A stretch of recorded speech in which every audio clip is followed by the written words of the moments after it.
नमस्कार, मैं Rana Yashwant India news पर आपका स्वागत करता हूं और आप देख रहे हैं अर्ध सत्य। देश की राजधानी दिल्ली की सरहद पर लगभग साल भर से किसानों ने डेरे जमा रखे। हरियाणा से लगे सिंघू बॉर्डर पर और उत्तर प्रदेश के गाजियाबाद से लगे गाजीपुर बॉर्डर पर यह जमावड़ा बना रहता है। गाजीपुर बॉर्डर के हीरो हैं राकेश टिकैत। वैसे तो समूचे किसान आंदोलन को उन्होंने हाईजैक कर रखा है, लेकिन पत्रकारों को राकेश टिकैत को जब भी पकड़ना होता है तो वो गाजीपुर बॉर्डर पहुंच जाते हैं। अब ये गाजीपुर बनारस के पास वाला गाजीपुर जिला नहीं है, ये दिल्ली के पास वाला यूपी का इलाका है। वही आप अभी मेरे सामने देख रहे हैं। यूपी वाले हिस्से में सड़क पर किसान हैं और दिल्ली की तरफ पुलिस की बैरिकेडिंग है। अब आप मेरे सामने जो देख रहे हैं वही तस्वीर है। अरसत में आज गाजीपुर सिंघू बॉर्डर में क्यों कर रहा हूं, तो ये बताना जरूरी है कि वो इसलिए कि कुछ बातें आपको दरअसल पता होनी चाहिए। जरूरी है कि किसान हित, निजी हित और राजनीतिक हित, इन तमाम हितों की हकीकत आपको समझ हो। सुप्रीम कोर्ट ने 3 दिन पहले एक अर्जी पर सुनवाई करते हुए ये पूछा कि किसानों को आंदोलन का अधिकार है, इसमें कोई दो राय नहीं, लेकिन आपने सड़क रोक क्यों रखी है? दरअसल नोएडा में रहने वाली एक महिला मोनिका अग्रवाल ने कोर्ट से ये कहा था कि नोएडा में लगे बैरिकेड के चलते वे 20 मिनट की जगह 2 घंटे में अपना सफर पूरा करती हैं दिल्ली का, जहां वो नौकरी करती हैं। इसी अर्जी पर सुप्रीम कोर्ट का सवाल था। सुनवाई इसी अर्जी की थी। सुप्रीम कोर्ट ने इसी सिलसिले में सवाल किया। मैंने अपने सहयोगी जतिन गोस्वामी से कहा कि आप जरा पूछिए टिकैत साहब से कि किसानों ने आखिर रास्ता क्यों रोक रखा है। जतिन अपना माइक थामे राकेश टिकैत के सामने अभी बैठे हुए हैं। मैं आपको वहीं लेकर चलता हूं। सत्य में इस समय हमारे साथ राकेश टिकैत जी खुद मौजूद हैं और हम उनसे सीधा और दो टूक सवाल पूछेंगे कि जो रास्ता है वो किसने रोका, रास्ता किसने रोका जी? मोदी सरकार ने, अडानी ने। ऊपर का रास्ता, लेकिन अभी टेंट लगा हुआ है लगातार। अरे हम रास्ते रोकेंगे तो दिल्ली से आने वाला रास्ता रोकेंगे। यूपी में तो हम यहाँ पे बैठे हैं, आगे के रास्ते खोल रखे। आप जाके देखो, देखते आप हो नहीं। हमने देखा आपके हमारा चिपट रहे आप। हमने देखा आपके साथ। देखा भाई, रास्ता रोक के दिखावेंगे कहाँ से रुके हैं भाई? हम खड़ी कर देते हैं, रास्ता ऐसे रुकता है। हमने रास्ता रोक ही नहीं रखा भाई। जिसने रोक रखा ना उनसे बात करो ना, वहाँ पे जाओ आप दिल्ली। भारत सरकार ने रास्ता रोक रखा, मोदी सरकार ने रास्ता रोक रखा, अडानी अंबानी के वे बैरिकेडिंग लगे हुए हैं। सुना आपने, राकेश टिकैत कह रहे हैं कि जाना तो वो दिल्ली चाह रहे थे, लेकिन आगे दिल्ली पुलिस ने बैरिकेड लगाकर रास्ता रोक रखा है, इसलिए वहां बैठ गए।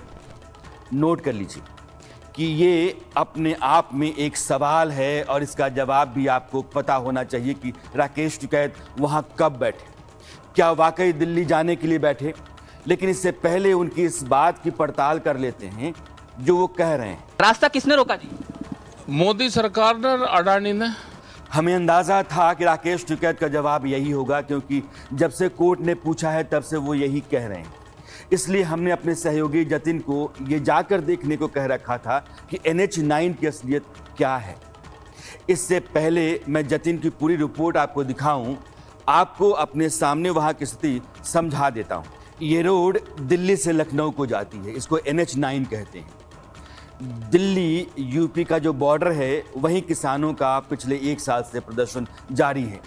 जब आप दिल्ली से यूपी की तरफ जाते हैं तो सड़क का ये हिस्सा आपको खाली मिलेगा। आप देख रहे हैं गाड़ियां जा रही हैं। मगर आप यूपी से यानी कि गाजियाबाद नोएडा की तरफ से जब दिल्ली जाते हैं तो ये रास्ता आपको बंद मिलता है।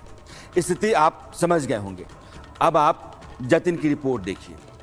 मैं दिल्ली यूपी की सीमा गाजीपुर बॉर्डर से थोड़ी दूरी पर नेशनल हाईवे 9 पर मौजूद हूँ। मेरे ठीक पीछे आप ये जो ट्रैफिक देख रहे हैं, ये दिल्ली की तरफ जा रहा है।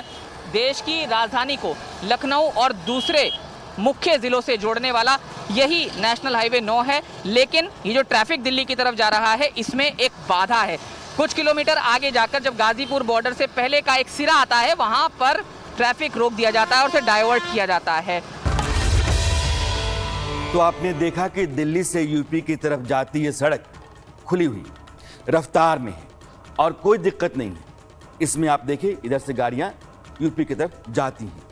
लेकिन जतिन जहां से ट्रैफिक डाइवर्ट करने की बात कर रहे हैं, अब आपको मैं वहां लेकर चलना चाहता हूं ताकि सही स्थिति का अंदाजा आपको हो। इस समय हम खोड़ा कॉलोनी के कट पर हैं। यहाँ पर ये बैरिकेड लगाए गए हैं क्योंकि आगे किसान आंदोलन चल रहा है। यहाँ से अगर कोई आम आदमी दिल्ली जाना चाहता है तो ना तो वो हाईवे के ऊपर से जा सकता है और ना ही निचली तरफ से जा सकता है। अब करना क्या होगा, ये रास्ता देखिए मुड़ गया। ये हम इंदिरापुरम की तरफ को वापस मुड़ गए। अब हमें इंदिरापुरम जो एक बड़ी कॉलोनी है, सीधे तौर पर कहें एक शहर का एक बड़ा हिस्सा है, वहां की तरफ हमें मुड़ना पड़ेगा और यहां से यू टर्न लेना पड़ेगा। गाजियाबाद पुलिस ने बैरिकेड लगा दिए। लोग अंडरपास से होकर दूसरी तरफ की बस्तियों में जाते हैं, मतलब इंदिरापुरम वैशाली की तरफ, और उन बस्तियों से होते हुए लोग जब दिल्ली में घुसते हैं तो फिर NH9 की तरफ बढ़ते हैं, चढ़ते हैं, दिल्ली को जाते हैं। इसलिए NH9 के उस हिस्से पर क्या स्थिति है जो यूपी की तरफ बैरिकेड लगाने और दिल्ली की तरफ से दिल्ली पुलिस के बैरिकेड लगाने के बीच की है। एक बार फिर जतिन के पास मैं आपको लेकर चलना चाहता हूं, क्योंकि यहीं से आपको ये पता चलेगा कि राकेश टिकैत जो कह रहे हैं उसका सच क्या है, वो सच है भी या नहीं। ये छोटी छोटी झुग्गी नुमा जो टेंट हैं, ये सैकड़ों की संख्या में यहाँ पर लगाए हैं। ऊपर लिखा है दिल्ली, लेकिन दिल्ली जाना, यकीन मान लीजिए, पहले ही मैंने आपको बोला कि किसी जंग लड़ने से कम नहीं है नेशनल हाईवे 9 का इस्तेमाल करके अगर आप जाना चाहते हैं। वैसे तो आप जा ही नहीं पाएंगे क्योंकि आपको पहले ही रोक दिया जाएगा। एहतियातन पुलिस ने बैरिकेड लगाए हैं क्योंकि यहाँ ये छोटी छोटी बस्तियाँ बस चुकी हैं। ऐसा लगता है दूर तक देखने पर जैसे कई गाँव जो हैं वो बस गए हैं। अब राकेश टिकैत की बात पर आते हैं। राकेश टिकैत कहते हैं कि हमने रास्ता तो नहीं रोका, पुलिस ने रास्ता रोका है। तो पीछे से ये रास्ता रोकने की वजह क्या है, इससे आप अंदाज़ा लगा सकते हैं। अगर पुलिस पीछे बैरिकेड नहीं लगाएगी, यहाँ पर ट्रैफिक आएगा तो यहाँ कोई दुर्घटना हो सकती है। कोई जो तेज़ रफ्तार ट्रक जैसे हादसे हो जाते हैं तेज़ रफ्तार में, क्योंकि हाईवे पर तेज़ रफ्तार गाड़ियाँ चलती हैं, अगर वो इन टेंट से टकरा गया, किसी किसान से टकरा गया, किसी की मृत्यु हो गई, तो जिम्मेदार कौन होगा। तो ऐसे में पुलिस ने एहतियातन पीछे से यूपी पुलिस ने वो बैरिकेड लगाया है और ये रास्ता जो है वो रुक गया है। तो हमारी इस पड़ताल में आपने बहुत कुछ इस बात को समझ लिया कि बैरिकेड भले ही पुलिस ने लगाया है, लेकिन उसकी वजह क्या है, वो ये जो छोटी छोटी बस्तियां हैं उनकी वजह से यूपी पुलिस का पीछे बैरिकेड है। जतिन जिस रोड पर हैं वही NH9 का वो हिस्सा है जो यूपी से दिल्ली की तरफ जा रहा है। और आप देख रहे हैं कि जैसे जैसे वो आगे बढ़ते जा रहे हैं, तस्वीरों में आपको नजर आ रहा होगा, वैसे वैसे झुग्गियों की तादाद भी बढ़ती जा रही है। सड़क पर ही आजू बाजू झुग्गियां हैं और बीच में 8-10 फीट की जगह है। जाहिर है इसीलिए करीब 1 किलोमीटर पहले यूपी पुलिस ने बैरिकेड लगा दिया, जहां से यू टर्न लेकर के इंदिरापुरम वैशाली के अंदर अंदर लोग दिल्ली की तरफ जाते हैं। लेकिन सच तो ये है कि रास्ता सड़क पर इन्हीं झुग्गी झोपड़ियों के कारण रुका हुआ है, क्योंकि यहाँ लोग रहते हैं, खाना बनाते हैं, बाहर खाट निकाल कर बैठते हैं, बोलते हैं, बतियाते हैं, घूमते हैं, फिरते हैं। ऐसे में NH9 पर तेज़ रफ्तार का ट्रैफिक यहाँ मुश्किल खड़ा कर सकता है, यहाँ कई हादसों का कारण बन सकता है। फिर आप सोचिए कि रास्ता रोका किसने? जाहिर है राकेश टिकैत की अगुवाई में चलने वाले किसान आंदोलन ने। इस सड़क से आने जाने वाले जो लोग आसपास के हैं, हमने उन्हीं की राय जाननी चाहिए, उन्हीं से बात की ताकि आपको उनके लिहाज से मामला समझ आ सके। क्या कुछ कहा उन लोगों ने, आप भी सुनिए। सर मैं मयूर विहार से गया था मोहन नगर, ठीक है। अब मुझे वापस मयूर विहार जाना है। अब मुझे पूरा घूम के आना पड़ रहा है, 10 किलोमीटर 12 किलोमीटर एक्स्ट्रा हो गया। इस रास्ता को बंद होने से सारी परेशानी है। यहाँ पर जो हमारा रोजी रोजगार चलता था, जो सवारियाँ आती थी, अब कोई भी यहाँ रास्ता बंद होने की वजह से कोई बस नहीं आती। और राकेश टिकैत क्या कह रहे हैं? जो कह रहे हैं वो अपने आप में एक बड़ा झूठ है। वो देश से नहीं बोल रहे हैं, सुप्रीम कोर्ट से भी वो ये झूठ कह रहे हैं। अब उनकी दूसरी बात सुनते हैं। जब हमारे सहयोगी जतिन ने पूछा कि आप यहाँ क्यों बैठे हैं, तो वो बोले हम दिल्ली जाने को बैठे। भाई हम तो दिल्ली जा रहे हैं, दिल्ली जाते हमको किसी ने रोक लिया 11 महीने तक, हमने यहाँ पड़ाव कर दिया। हमारा तो दिल्ली जाने का प्रोग्राम है। जी, ये नेशनल हाईवे है, राष्ट्रीय राजमार्ग 9 गाड़ियों की आवाजाही के लिए है, बैठने के लिए नहीं।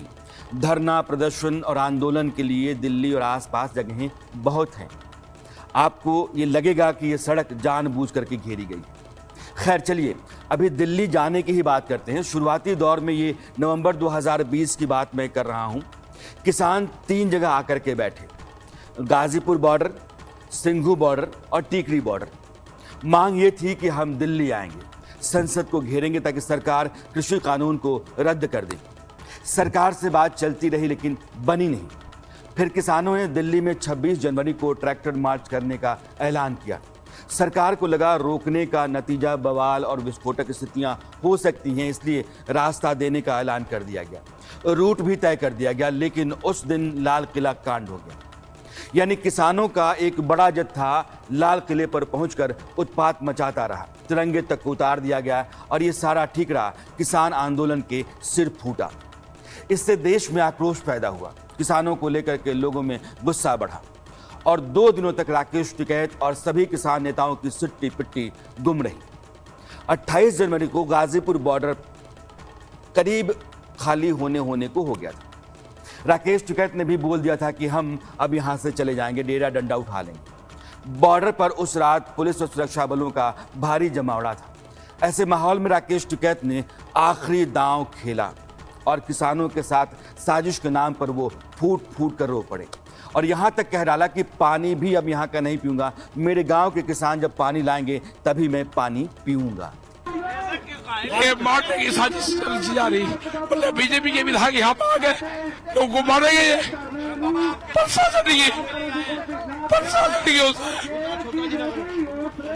अब क्या, अभी ध्यान रहेंगे, गोली के सामने भी जाएंगे। आप हम सब जानते हैं कि हिंदुस्तान एक जज्बाती देश है, जहां जज्बात बहुत काम करते हैं, उसके आगे कुछ नहीं चलता।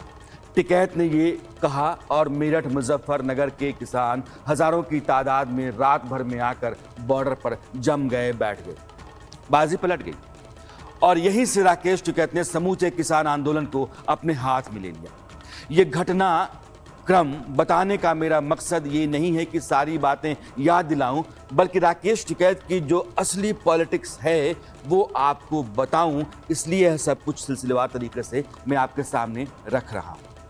अब आप ये देखिए कि जोगिंदर सिंह उग्राहा पंजाब के मालवा इलाके के मजबूत नेता हैं, किसान आंदोलन का बड़ा चेहरा है, वो आज कहाँ हैं? बलबीर सिंह राजेवाल पंजाब के बड़े नेता और आंदोलन को पंजाब से दिल्ली लाने वाले अहम नेता के तौर पर भी आप उनको मान सकते हैं। उनको आप जानते हैं, डॉक्टर दर्शनपाल सिंह संयुक्त किसान मोर्चा के मजबूत चेहरा हैं, 31 संगठनों को साथ लाने में महत्वपूर्ण भूमिका निभाई। कभी कभार ही आपको वो नजर आते हों। ऐसा ही हाल गुरनाम सिंह चढ़ूनी का है, हन्नान मुल्ला का है। ये नेता आप देख रहे हैं, किसान नेता सक्रिय हैं, ऐसा नहीं कि सक्रिय नहीं है, लेकिन आप जानते किसान आंदोलन के नाम पर एक ही नेता को है, राकेश टिकैत। 28 जनवरी के बाद किसान आंदोलन का एकमात्र चेहरा टिकैत हो गए। उनको अपनी अचानक बड़ी हैसियत समझ में आ गई और फिर उन्होंने सोचा कि इस आग को बनाए रखना और यूपी चुनाव तक जलाए रखना बहुत ज़रूरी है। इसलिए फरवरी के पहले हफ्ते में ही वो केंद्र सरकार को अल्टीमेटम देने लगे कि 2 अक्टूबर तक का टाइम दे रहा हूँ। कब? फरवरी में कह रहे हैं कि 2 अक्टूबर तक का टाइम दे रहा हूँ, यानी कि 8 महीने। आखिर क्यों भाई? मामला 10 दिन, 15 दिन, महीने भर में निपटता है, 8 महीने तक मौका क्यों? सरकार कह रही थी कि कृषि कानूनों के पॉइंट डिस्कस कर लो, जो ज़रूरी बदलाव लग रहे हैं करा लो, कोई नहीं। लेकिन किसान नेता पूरा कानून रद्द करने पर अड़े हुए थे और आज भी हैं। अब चूंकि कमान राकेश टिकैत के हाथ में आ चुकी थी और उन्हें लग गया था कि सरकार कानून वापस तो लेगी नहीं, इसलिए किसानों के नाम पर आंदोलन को यूपी चुनाव तक खींच लिया जाए। यूपी में सरकार मार्च में बननी है, चुनाव जनवरी फरवरी में होंगे, ऐलान नवंबर दिसंबर में होगा, चुनावी माहौल अक्टूबर में बनना शुरू हो जाएगा। इसलिए फरवरी के महीने में नज़र अक्टूबर पर थी, यानी कि चुनावी मौसम के शुरू होने पर। आम आदमी के लिहाज से देखें तो दिल्ली में 2 करोड़ लोग रहते हैं और ये देश की राजधानी है। शहर के भीतर हर दिन अराजक स्थिति पैदा नहीं की जा सकती है और राकेश टिकैत जैसा नेता चाहते हैं कि भीड़ को दिल्ली में घुसाकर सरकार और प्रशासन को पंगु बना लिया जाए। एक सड़क के चलते इतने लोग परेशान हैं, जब दिल्ली में कई सड़कें इस तरीके से बंद हो जाएंगी तो क्या हाहाकार नहीं मचेगा? सुप्रीम कोर्ट को भी इस बात का अंदाज़ा है कि किसी भी आंदोलन से आम आदमी को परेशानी नहीं होनी चाहिए, उसको नहीं झेलना चाहिए, लेकिन ऐसा होता नहीं। इसीलिए कोर्ट ने किसान संगठनों से पूछा है 7 दिसंबर तक जवाब दो कि आप सड़क घेरे क्यों बैठे हो।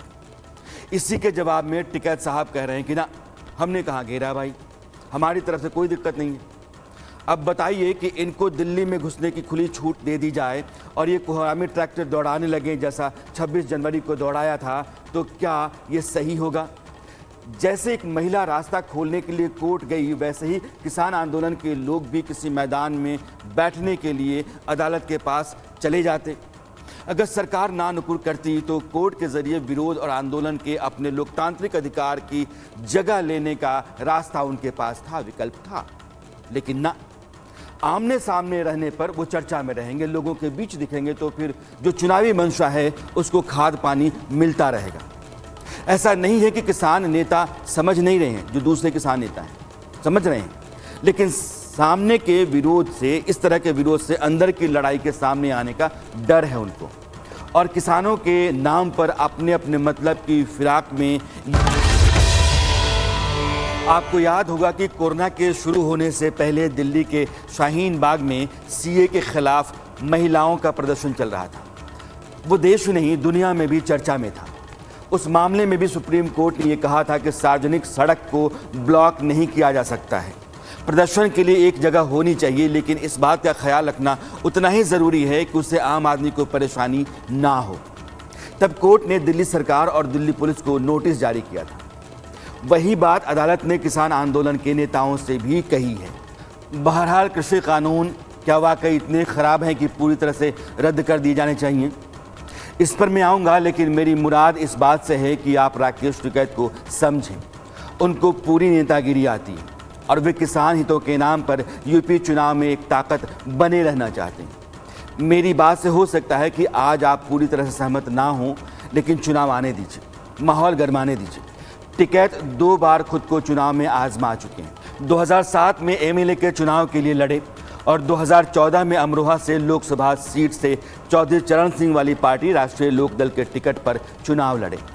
दोनों दफ़ा बुरी तरह हारे, लेकिन कृषि कानूनों का विरोध पंजाब, हरियाणा और पश्चिमी यूपी में जैसे जैसे बढ़ता गया, राकेश टिकैत को उसमें अपने मरे हुए सपनों के जिंदा होने की उम्मीद दिखने लगी। वे मीडिया कैमरों पर सबसे पहले आने लगे, पत्रकारों के नज़दीक रहने और सुर्खियों में बने रहने का सारा जुगत जुगाड़ करने लगे और 28 जनवरी को रो रो करके आंदोलन को उन्होंने पूरी तरीके से हाईजैक कर लिया। आंदोलन को खत्म करने की साजिश बीजेपी की, आंदोलन खत्म नहीं होगा। अब जब यूपी में चुनाव के कुछ ही महीने बाकी हैं, हमने ये भी जानने की कोशिश की, खासकर उस इलाके में जहां से राकेश टिकैत आते हैं, मेरठ, मुजफ्फरनगर, बागपत वाला इलाका, वो मोदी सरकार से कितना नाराज है, यानी कि वहां के लोग। इस बार के चुनाव में उनकी नाराजगी योगी आदित्यनाथ पर कितनी भारी पड़ेगी। मेरे सहयोगी सनुज मेरठ में किसानों के बीच हैं, मैं आपको उनके पास लेकर चलता हूँ। मन में जाटों के यो है कि अब के बीजेपी को वोट हमारा गांव देगा नहीं, सब टिकैत की गैलें हैं इस गांव में। जो है सरकार ने 25 रुपए भी तो बढ़ाए हैं गन्ने पे, तो फिर सरकार के साथ नहीं। 5 साल में बढ़ाए, ये क्या बढ़ाया? कुछ नहीं बढ़ाया। इससे डीजल बढ़ गया, पेट्रोल बढ़ गया, खाद के रेट बढ़ गए, दवाई के रेट बढ़ गए, क्या मिल गया? हमारे किसान तो बर्बाद कर दिया बीजेपी ने बिल्कुल। हाँ जी, इसे वोट नहीं देंगे किसी भी कीमत। अच्छा, किसी भी कीमत में वोट बीजेपी को नहीं देंगे। बीजेपी को वोट नहीं है एक भी। अच्छा, एक भी वोट नहीं है। सरकार दावे कर रही है इतने काम कर रहे हैं किसानों के लिए, कोई मतलब सब झूठे दावे कर रही है, खोखली है बिल्कुल। झूठ के पुलंदे बांध दिए इन्होंने, फलाना कर दिया, यो कर दिया, वो कर दिया। 25 रुपये बढ़ाए गन्ने पे, डाई पे 250 रुपये बढ़ा दिए। ठीक है, फिर भी ठीक काम कर रही है जहाँ तक भी हो रहा बीजेपी का, फिर भी काफ़ी काम करा। किसानों को 25 रुपये भी दे रही है। हाँ। और इससे ज़्यादा क्या, ये तो आंदोलन तो चलते ही रहना है। कुछ नहीं करा जी सरकार ने, बिल्कुल बेकार सरकार है। एम्प्लॉयमेंट तो कहीं है ही नहीं। सनुज जाट किसानों के गांव में थे, तो मैंने उनसे कहा कि आप अब उन किसानों के पास जाइए जो जाट नहीं, यानी गैर जाट, क्योंकि किसान तो किसान है। तो अब ये सुनिए कि नॉन जाट किसान क्या कहता है। कहाँ का? मुजफ्फरनगर, मेरठ, बागपत के इलाके का, जहाँ से राकेश टिकैत आते हैं। हमारे किसानों से टिकैत से कोई मतलब नहीं, हमें तो योगी मोदी से मतलब है। अच्छा, यूँ तो दलाली के चक्कर में अपना इसका तो काम है धरना देने का, पब्लिक को परेशान करने का। अच्छा। रास्ता जाम करने का। तो जी योगी जी को जाएगी बीजेपी को। अच्छा, हाँ जी। वजह क्या है? वो तो कह रहे हैं कि राकेश टिकैत हो या तमाम विपक्षी पार्टी कह रही है कि किसानों के लिए कुछ नहीं करा। किसानों के लिए सारा पेमेंट, इससे अच्छी किसान के लिए तो कुछ हो ही नहीं सकती। एक एक पैसा सारा पेमेंट अब तक भुगतान कर चुकी है पिछली साल का। नहीं ऐसा भी हो जाए 2-2, 3-3 साल तक पेमेंट रुका पड़ा रहे, अब तक नहीं। अब के पुरानी पिछला जितना भी पेमेंट है पूरा क्लियर कर दिया। युवा हैं, क्या लग रहा है किसको वोट दें? मैं वोट दूंगा बीजेपी को। क्यों? इसलिए कि बीजेपी ने इस 4-4.5 साल में से कार्य किए हैं कि उत्तर प्रदेश को एक तो नंबर 1 पे ला दिया। सबसे मेन बात यह है कि जब अब से लेकर पिछला रिकॉर्ड उठा कर देख लो, कभी भी गन्ने का पेमेंट कभी भी आज तक कभी टाइम पे नहीं हुआ। इस बार गन्ने का पेमेंट पूरा टाइम पे हुआ है। हर 4.5 साल में गन्ने का पेमेंट टाइम पे हुआ। और गेहूँ खरीद देख लो, हर साल कांग्रेस सरकार में 1600-1700 बिकता था, आज गेहूँ का रेट जाके देख लो 2025 हो गया। सनुज जमीनी समझ रखने वाले पत्रकार हैं और मेरठ, मुजफ्फरनगर, बागपत के इलाके में सालों से घूमते रहे हैं, पत्रकारिता करते रहे हैं, इसलिए उनकी जो अपनी समझ है, अंडरस्टैंडिंग, वो बेहतर है। मैंने उनसे जानने की कोशिश की कि राकेश टिकैत की अगुवाई में कृषि कानूनों के खिलाफ जो लड़ाई है उसका कितना असर पड़ेगा। कैमरे पर लोग जो कह रहे हैं और असल में वो जो करेंगे चुनाव के समय बूथ पर, उसके अंतर को कैसे समझा जाए। 11 महीने पहले किसान बहुत ज्यादा सरकार को लेकर गुस्से में थे, वो गुस्सा धीरे धीरे शांत होता नजर आ रहा है। इस बात को भी दरकिनार नहीं किया जा सकता। आप देखिए पश्चिम उत्तर प्रदेश में यदि हम मोहद्दीनपुर शुगर मिल की बात करें तो चीनी मिल का विस्तारीकरण योगी सरकार ने किया है। बागपत की बात करें तो बागपत में रमाला शुगर मिल है, उस चीनी मिल का विस्तारीकरण किया। कई बार ऐसा होता था कि जो बकाया गन्ने का भुगतान है वो 2-2 साल तक किसानों का नहीं होता था, लेकिन इस बार पिछले सत्र का जो बकाया गन्ने का भुगतान था वो यहाँ पर कर दिया गया। 6,000 रुपये किसानों को हर महीने उनके खाते में आ रहे हैं किसान सम्मान निधि के तौर पर। और अगर किसान कोई यंत्र खरीदना चाहता है तो उस पर सब्सिडी दी जा रही है। अभी आपने सुना, अभी हमने 2 इलाकों की बात की है कि किसानों का ये कहना है, एक तरफ जब हम एक इलाके में गए बड़ला कैथवाड़ा में, तो सीधा उन लोगों का कहना था कि योगी सरकार ने जितना किसानों के लिए किया वो किसी ने नहीं किया। जबकि दूसरी जगह हमने किसानों से बात की तो वहां पर हमें मिली जुली प्रतिक्रिया मिली, जिसमें से कुछ किसानों का ये कहना था कि हम योगी सरकार को वोट नहीं देंगे। अभी विधानसभा चुनाव में करीब 4 महीने का वक्त है, ऐसे में अभी ये भी देखना होगा कि सरकार की कोई बड़ी घोषणा भी हो सकती है। 25 रुपए गन्ना किसानों को बढ़ाकर सरकार ने कहीं ना कहीं उनके जख्मों पर मरहम लगाने का काम किया है। और ये भी आप सुनने की कोशिश करिए कि लगातार मोदी और योगी ये कह रहे हैं कि जो 3 कृषि कानून है वो किसानों के हक में है, बिचौलिया राज से किसानों को मुक्ति मिलेगी। तो कहीं ना कहीं चीजों को देखना पड़ेगा। सनुज ने जो बात अभी अभी कही, जमीनी स्थिति यही है।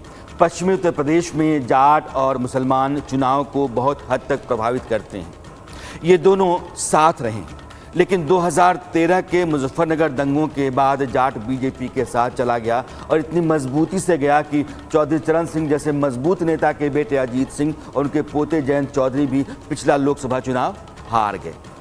कृषि कानूनों के विरोध का जो बवंडर उठा उसमें जाटों को भटकाया जरूर गया है, लेकिन अब भी पूरी तरह से नहीं। इस कमी की भरपाई जाटों से होने वाले नुकसान की भरपाई है। बीजेपी ठाकुर, ब्राह्मण, त्यागी, वैश्य समाज के साथ गुर्जरों को भी पूरी तरीके से अपने पाले में करने की कोशिश में लगी हुई है, ये उसकी कवायद है। टिकैत जाट हैं, पश्चिमी यूपी के हैं, सबसे दबंग बालियान खाप से हैं और किसानों के मसीहा माने जाने वाले महेंद्र सिंह टिकैत के बेटे। इसलिए जाटों के बीच एक सहानुभूति और समर्थन उनके साथ साथ चलता रहता है। फिलहाल तो सुप्रीम कोर्ट ने इस कानून